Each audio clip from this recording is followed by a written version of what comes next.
My fiancée demanded I pay rent in my own apartment, claiming it was her property as well. I handed her a legal lease and a 3-month deposit. She refused and caused problems, so I removed her from my home. I'm 32, work in logistics management for a mid-sized distribution company.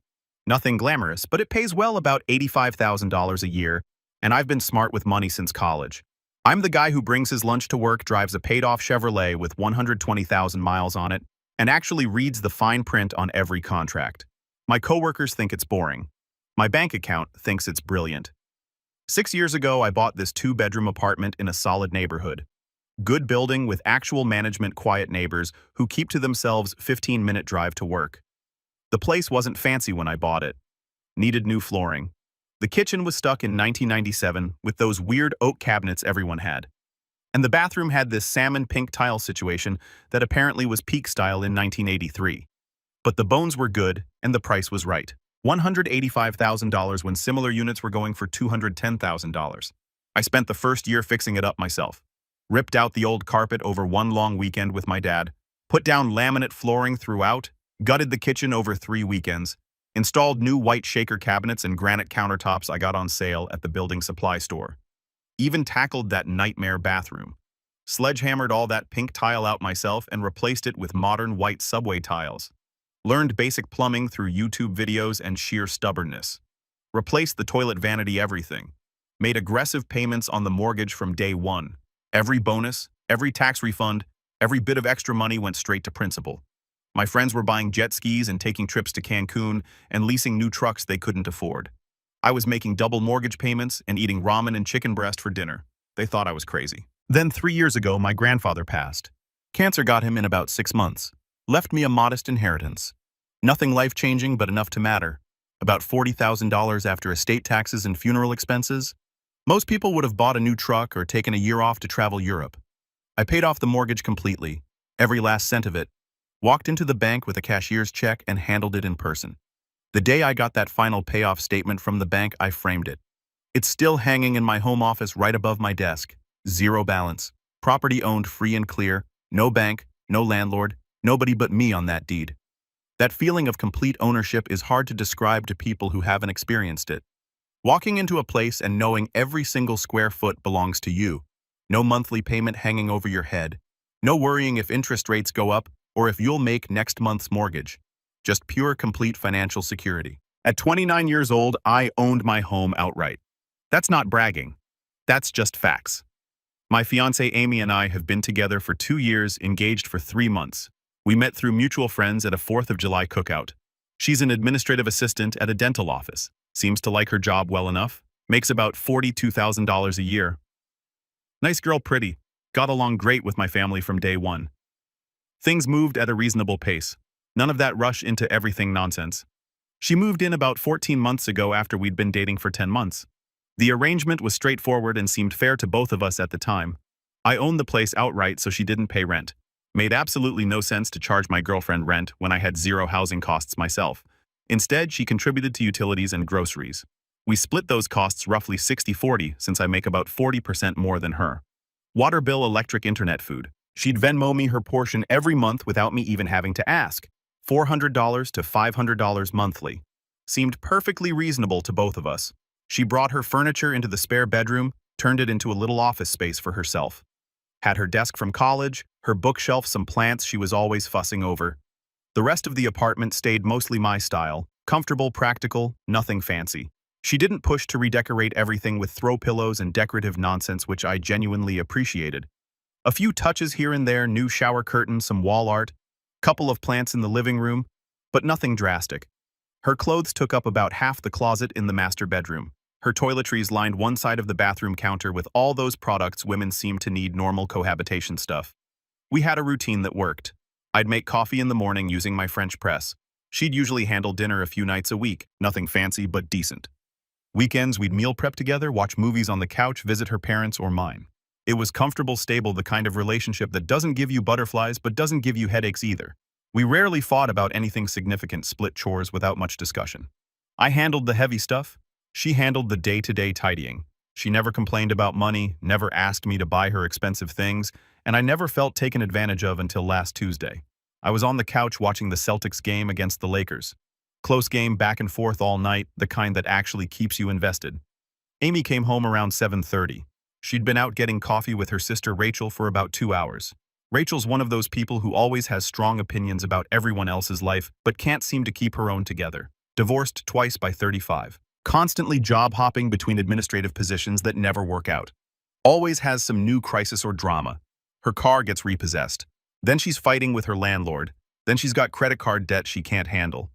But she's Amy's only sibling, so they're close despite everything. The second Amy walked in, I could tell something was brewing. She had that look. You know the exact one I'm talking about. The we need to talk face that makes every guy's stomach immediately drop. The face that says whatever is about to come out of her mouth has been rehearsed multiple times. She didn't say hi, didn't ask about my day or the game, just walked straight into the living room with purpose, sat down across from me in the armchair, and picked up the remote without asking, muted the TV. Game was tied 98-98 with 3 minutes left in the fourth quarter. She sat there just staring at me for a solid 10 seconds, hands folded neatly in her lap. That's when I knew this was serious. Amy's a fidgeter by nature, always playing with her phone, twirling her hair around her finger, adjusting her clothes, tapping her foot. When she goes completely still like that, something big is coming. I've been thinking about our living situation, she started. Voice calm, measured, definitely rehearsed. I waited. Nothing good ever follows that sentence in a relationship. This is my home too. I've been living here for over a year now. I have rights. I genuinely didn't understand what she was getting at. We'd never had problems with the living arrangement before, never fought about space or house rules or anything like that. Rights to what? To this apartment, to equity, to security.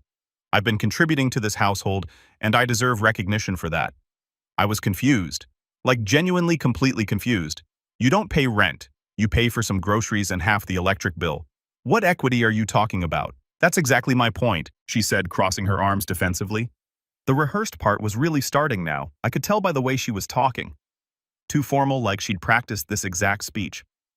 I've been giving you free labor, cooking, cleaning, emotional support, managing our social calendar, coordinating with both our families, maintaining this entire household. That has real value, actual monetary value.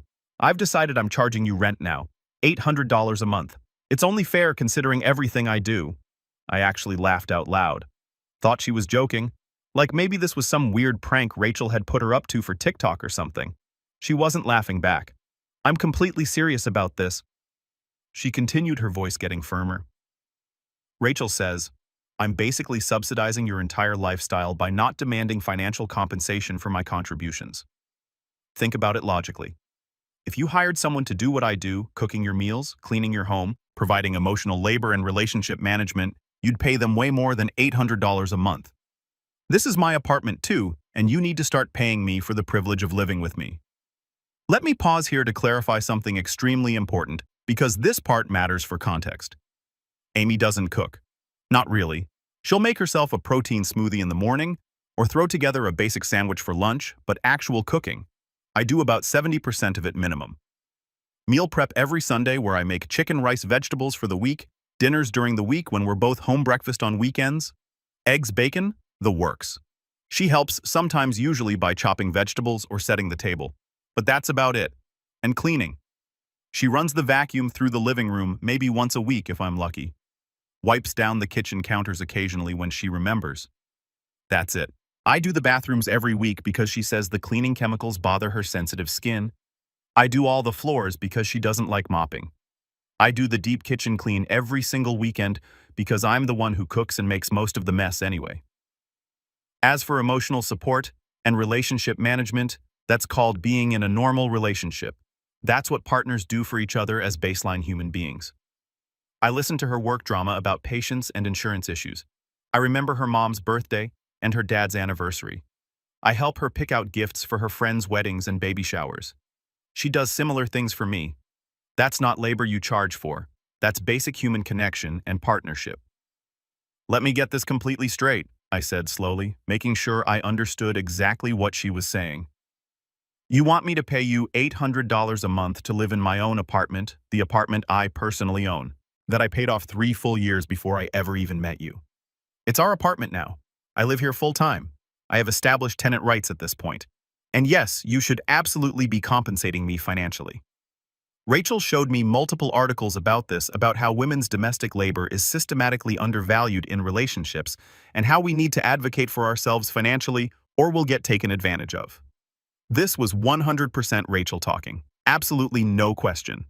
Amy had never once in 2 years used phrases like domestic labor or advocate for ourselves financially or systematically undervalued in normal conversation before in her life. I picked up my phone and started typing notes in my notes app. Date, exact time, her exact words. Interesting business proposal. I'll definitely need to think about this carefully. She seemed genuinely satisfied with that answer. Actually smiled a little like she'd won some kind of victory. Got up from the chair and went straight to the bedroom. I heard the shower turn on a few minutes later. She was probably texting Rachel about how well it went. I sat there on the couch, basketball game still muted on the screen, just processing what had literally just happened. My fiancée, the woman I'd asked to marry me 3 months ago with a $6,000 ring, had just demanded I pay her rent in my own home. The home I'd worked my absolute tail off to own outright. The home I'd spent years fixing up with my own 2 hands. The home I'd sacrificed vacations and new cars and nice dinners out to pay off early. And she genuinely thought she'd won something. Thought I was actually going to sit here and seriously consider paying her $800 a month for the privilege of existing in my own property. She had absolutely no idea what she just started. The next morning, I called my buddy Trevor at 8 a.m. sharp. We went to law school together our first year before I switched to business in my second year. Realized I absolutely hated the theoretical aspects of law, but loved the practical business and contract side. Trevor stuck it out, passed the bar on his first try, and now does real estate law full-time. Mostly landlord-tenant disputes, property contracts, evictions, lease agreements. Guy knows this stuff inside and out. Has handled probably 500 cases by now. I explained the entire situation to him. Every single detail. The original demand for rent, the sister's obvious influence, the tenant rights claim, all of it. Read him the exact notes I'd taken on my phone. He laughed for a solid 30 seconds straight, deep, genuine belly laughter. The kind you absolutely cannot fake. She wants to charge you rent in your own property, your property that you own free and clear. That's creative. That's genuinely the most creative thing I've heard all year. And I deal with ridiculous landlord-tenant situations literally every single day. What are my actual legal options here, realistically speaking? Well, he said, and I could hear him settling into full attorney mode over the phone. Legally speaking, she's what we call a tenant at will in this state. No formal written lease, no specified term, no signed agreement. She's essentially living there at your complete discretion. But because she's been living there for over a year and presumably has some mail going to that address, she does technically have very basic tenant rights under state law. So I can't just change the locks tomorrow and put all her stuff on the curb. Correct. That would be an illegal eviction, and she could absolutely sue you for damages and likely win. But here's the beautiful thing about this situation. If she wants to make this a formal business arrangement, you can absolutely make it a formal business arrangement right back.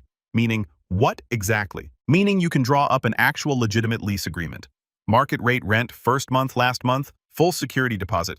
All the standard terms and conditions that come with a professional rental agreement. If she wants to play landlord-tenant games with you, she can play by the actual real landlord-tenant rules, the legitimate legal ones. Not, whatever, made-up TikTok nonsense. Her sister probably showed her on social media.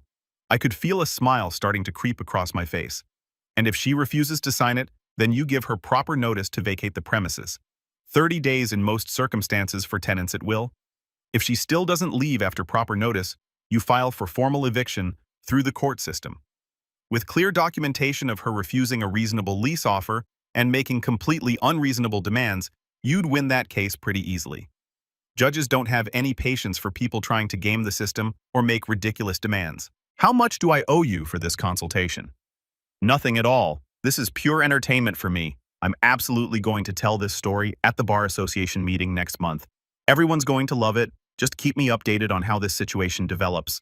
I had him draft a proper lease agreement that afternoon. Took him maybe 2.5 hours total. He sent me the first complete draft around 3:30 p.m.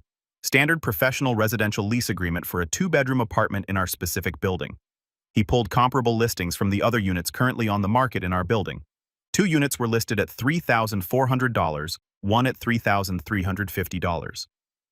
He priced mine conservatively at $3,200 to be completely fair and defensible.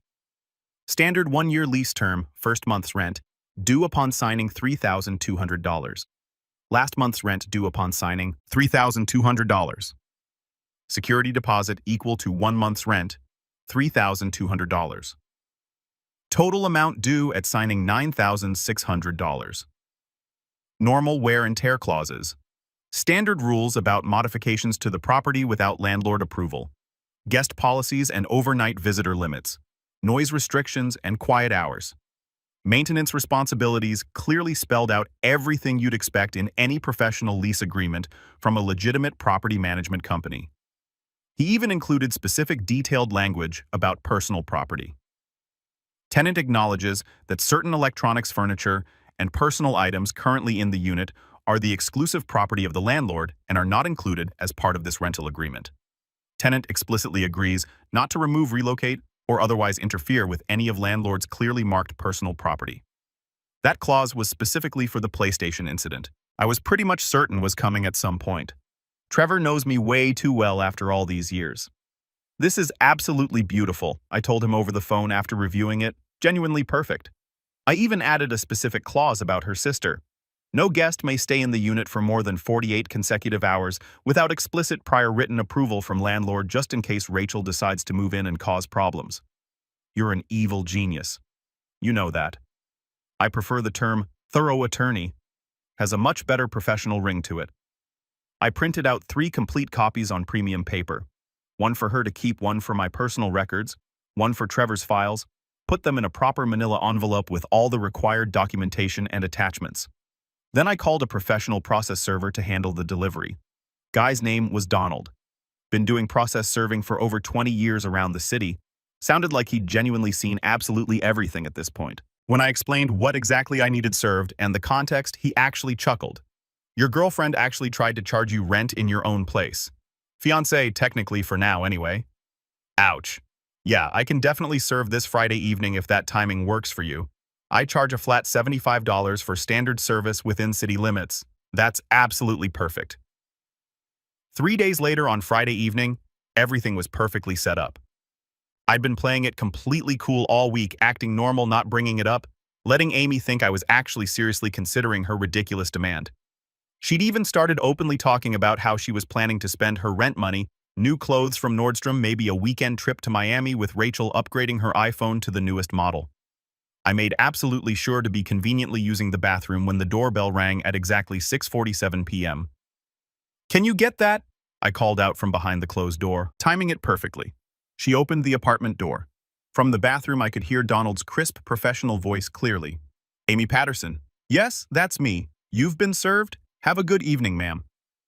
I emerged from the bathroom about 10 seconds later, casually wiping my hands on a towel for good effect, just in time to see her standing frozen in the doorway.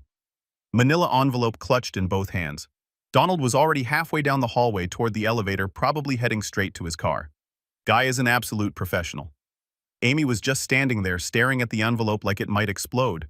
It was the official legal kind. Thick yellow manila paper, her full name typed perfectly on the front notary seal, clearly visible through the transparent plastic window.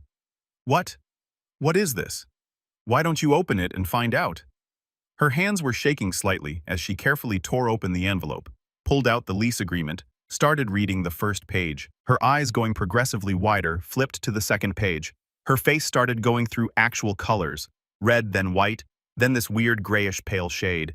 This is an actual lease agreement, a real legal lease agreement. She looked up at me, genuine shock on her face. You're trying to charge me $3,200 a month in rent, market rate for a 2-bedroom apartment in this specific building. You can verify the comparable yourself if you want. Units 4B and 7A are both currently listed right now at $3,400 monthly. I'm actually being quite generous by charging you $200 below current market rate. She flipped through more pages frantically, her finger stopping on the financial summary section. This says first month, last month, and a full security deposit. That's almost $10,000 total. $9,600 to be mathematically exact. Completely standard lease terms. You wanted a business arrangement between us. Here's your business arrangement. Professional, legal, completely above board and defensible. But I'm your fiancé, and apparently I'm your landlord now. Your exact words, not mine. You explicitly said this is your apartment too, and you wanted to establish clear financial terms for our living arrangement. Here they are all spelled out nice and clear in proper legal language. This is, she was frantically scanning through the pages, clearly looking for some kind of loophole or mistake. This is insane. You can't actually do this. Actually, I absolutely can. My attorney drew up the entire thing this week. It's completely legal and enforceable. You have exactly 30 days to either sign the lease and provide the full deposit amount or vacate the premises entirely. It's all explained in detail in Section 2.3. If you want to read it vacate, you're literally kicking me out. I'm giving you a straightforward choice. You wanted to treat our home like a cold business transaction. Perfectly fine. Here's the transaction spelled out in legal terms. Sign it and pay or find somewhere else to live. Free market economics and all that. But we're supposed to get married in 8 months. I walked deliberately to the kitchen counter, took off my engagement ring, the one that perfectly matched hers, part of the matching set I'd saved up for 3 months to buy from a real jeweler. Just slid it slowly off my finger and set it down on the granite countertop. Made a distinct little clink sound in the silent apartment. Are we, though? Because people who are supposed to be getting married don't usually try to extort rent payments from their partners and their own property. She started crying immediately. Big heaving sobs. The lease pages literally slipping from her trembling hands and scattering across the floor. Full breakdown mode happening right there, mascara running down her face. That ugly cry thing where your whole face scrunches up, sobbing about how I was being deliberately cruel to her, how I was maliciously twisting her words around, how she never actually meant any of this seriously, how it wasn't supposed to go like this at all. You literally told me word for absolute word that you were charging me rent and I needed to pay you for the privilege of living with you in my own apartment, the one I personally own, the one I worked my tail off for years to pay for. Did I somehow misunderstand what you said? Rachel said, I should your sister. How interesting. Maybe your wonderful sister can help you come up with the $9,600 since she clearly has all the answers about how committed relationships should function. 2 divorces worth of wisdom right there. That made her cry even harder, louder. But I was completely done at that point, absolutely finished. She'd crossed a line that you simply cannot walk back from. The weekend was tense and silent. She barely came out of the bedroom. I heard her on the phone constantly with Rachel and her mother. Lots of crying, lots of dramatic statements about how awful I was being. Monday morning, Linda showed up. Amy's mother. Sweet woman normally. Always liked me, but clearly there to advocate for her daughter. We need to talk about this like reasonable adults, she said after Amy let her in. I completely agree. Where's your daughter? She's in the bedroom. She's devastated. In the spare bedroom, the one in my apartment that I own. She sighed heavily. You're really going to keep being like this? Being like, what exactly? Being accurate about property ownership? Being hostile and petty? Ma'am, with all due respect, your daughter demanded I pay her $800 a month to live in my own home. Then when I presented her with a legal lease agreement at market rates, she's claiming to be the victim here. I've been remarkably patient, actually. She's scared. She feels like she has no security, no stable future. She was getting married to me in 8 months in a home I own completely outright, with no mortgage, no debt, no financial concerns whatsoever. She had complete security and a stable future. She personally threw it away because your other daughter convinced her she deserved to extract money from me. Linda's face flickered with something. Embarrassment, maybe. She knew. Rachel has always been strong-minded and opinionated. Rachel told her sister to shake down her fiancé for rent money. That's not strong-minded. That's financially delusional. And now your daughter is going to end up single and homeless because she listened to terrible advice. You could still fix this whole situation. Just tear up that lease, forgive her mistake, move forward, and then what happens? We get married next year and she tries this exact same thing again. Maybe with a house we buy together, maybe with my retirement accounts. Where exactly does it end? No answer to that. She has 27 days remaining, I said firmly. She can sign the lease and stay here as a paying tenant. She can leave voluntarily, or she can wait until I go through formal eviction proceedings. Those are the 3 options available. The situation got progressively worse over the next 2 weeks. She tried everything. Day 11. I came home from work to find several of my personal documents had been mysteriously reorganized. Tax returns from the past 3 years, bank statements, the actual deed to the apartment, all moved from my locked filing cabinet to various random locations. She claimed she was doing some deep cleaning and put them somewhere safe. I eventually found them stuffed in a cardboard box shoved in the back of the hall closet. She was clearly searching for something specific, maybe hoping to find evidence I had hidden debt, or that I didn't actually own the place outright like I claimed. Day 13. Rachel started sending me increasingly hostile text messages, long rambling multi-paragraph messages about how I was being financially abusive and controlling and manipulative, and how Amy deserved so much better than me. I screenshot every single message without responding to any of them. Day 15. Amy tried to throw an unauthorized dinner party in my apartment without even asking. I came home at 7:00 p.m. to find 4 of her friends in my living room eating food I'd bought using my dishes and silverware, making themselves completely at home. She was apparently trying to establish some kind of community presence to make it harder for me to remove her. I walked in calmly, assessed the situation for about 10 seconds, then started methodically carrying the couch cushions to my bedroom. Just removed them one by one while everyone sat there watching in confused silence. "What are you doing?" one of her friends finally asked, removing my furniture from the common area. "You're all welcome to sit on the floor if you'd like to stay." The party ended within 5 minutes. Day 17. She accidentally broke my coffee maker, my nice Breville espresso machine that cost $250. When I asked what happened, she just shrugged casually. "Things break sometimes." "No problem. I'll just add it to your running tab." "What tab?" "The running total of things you're going to owe me when this is all over. We're currently at $37,800 in free housing equity. You haven't earned over 14 months plus $250 for the coffee maker you just destroyed. Should I keep going with the list?" Day 29 finally arrived. The official deadline. I'd spent the past 2 weeks being meticulously reasonable and documented. Every single interaction carefully recorded. Every outburst from her captured on my phone's voice recorder. Every attempt to damage property thoroughly photographed. I had an entire folder on my laptop labeled evidence that was getting concerningly large. Over 200 photos and about 6 hours of audio. My attorney Trevor had filed the formal eviction notice on day 22, giving her the legally required 7-day notice to vacate since she never had any formal lease and was therefore a tenant at will under state law. She could definitely fight it in court if she wanted, but she'd need to hire her own attorney and pay filing fees. And based on everything I'd thoroughly documented, she'd lose badly. The morning of day 29, I was eating my normal breakfast, scrambled eggs and toast, when she finally came out of the spare bedroom. She looked absolutely exhausted. Dark circles under both eyes, hair greasy and unwashed, wearing the same sweatpants she'd had on for 3 days. "I'm not leaving this apartment," she stated flatly. "I know you legally can't make me. Actually, I absolutely can. The sheriff's department will be here at exactly 2:00 p.m. this afternoon to physically remove you if you're still present. I filed all the proper paperwork last week." Her face went completely white. "You're having me arrested." "Not arrested. Removed from the property. There's a significant legal difference. You refused to leave voluntarily. You've deliberately damaged my property. You've harassed me in my own home for 2 weeks straight. This is the natural legal consequence. I'll tell them you abused me. You can certainly try that if you want.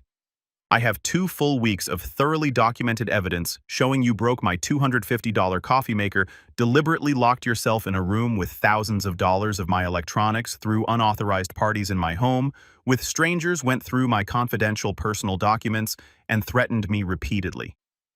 You have what exactly? The fact that I asked you to either pay market rate rent or leave my property. They'll believe me anyway. They always believe the woman in these situations, maybe initially, but they'll also review the actual evidence.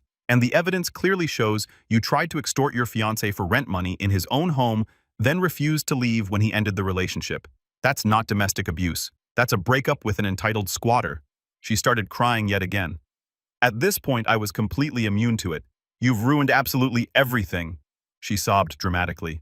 We were supposed to get married. We were supposed to have this amazing life together. You ruined everything yourself. You with your sister's terrible advice and your ridiculous demands and your fake tenant rights.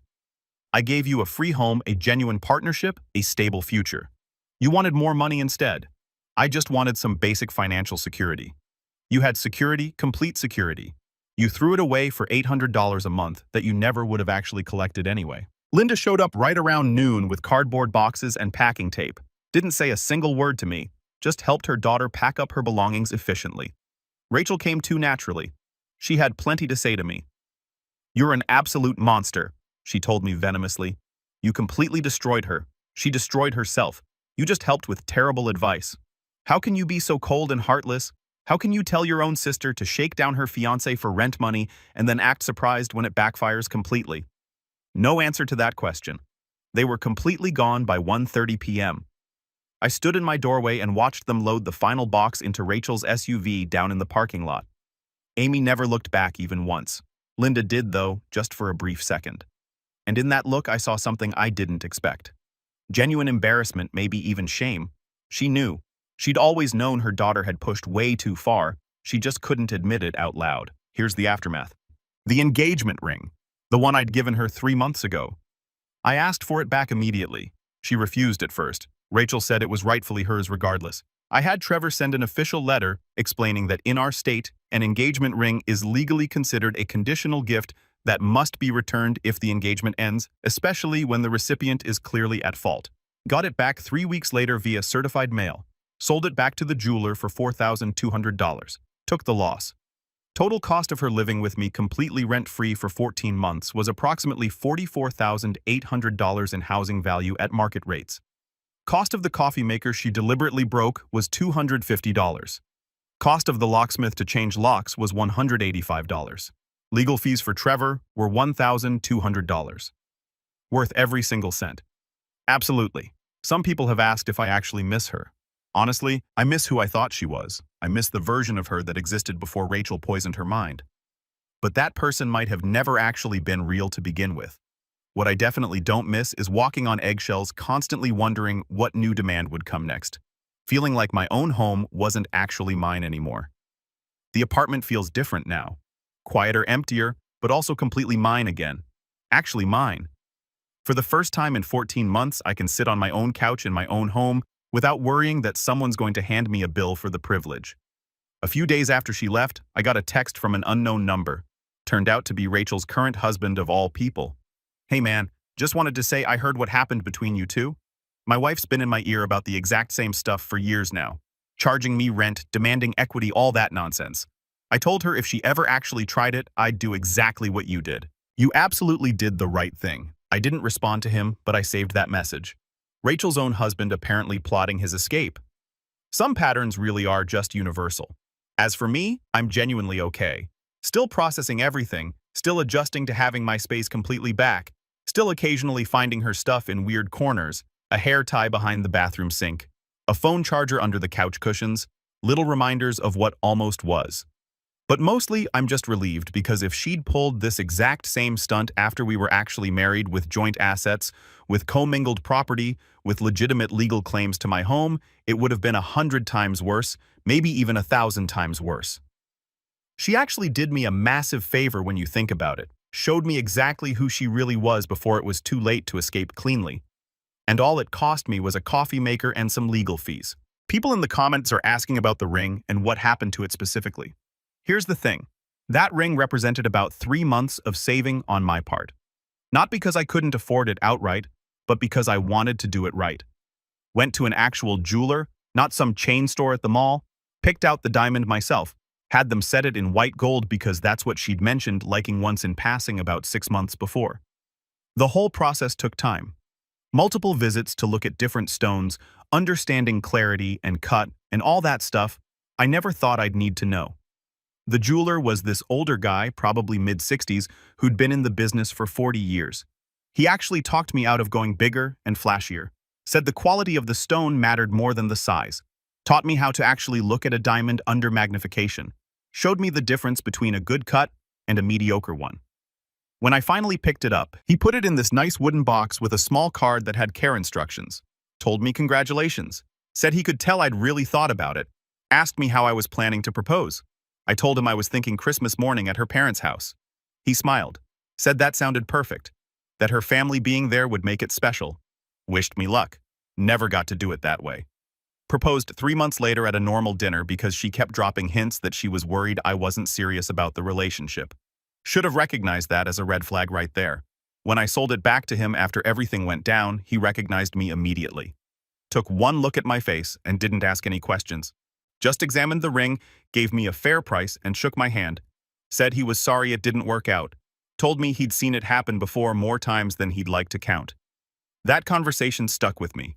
This guy had been in the jewelry business for decades, had probably sold thousands of engagement rings, and he'd seen enough failed engagements to not even be surprised anymore. Just another occupational hazard of the job. My mom called last week. She'd heard through the grapevine, probably from Linda, they're in the same book club, about what happened. Expected her to be upset, to tell me I should have been more understanding, more willing to compromise. Instead, she said, "Good for you." Just like that. Said she'd always liked Amy fine, but had noticed some red flags at family dinners. The way she'd make little comments about money, about who paid for what, about keeping score. Said she'd been worried but didn't want to say anything because I seemed happy. Told me my dad would be proud. He passed 5 years ago from a heart attack way too young at 58, but he'd always taught me to stand my ground, to not let people walk over me just to keep the peace. Mom said this was exactly the kind of situation where Dad would have told me to hold firm. That meant more than I expected it to. Having my mom's approval on this, knowing she saw through Amy's act, even when I was too close to see it clearly, myself, work's been better too. More focused, less distracted. I'd spent way too much mental energy over the past few months dealing with Amy's moods and her sister's influence and all the drama. Now I can actually concentrate on my job. My manager even commented that I seemed sharper lately, more on top of things.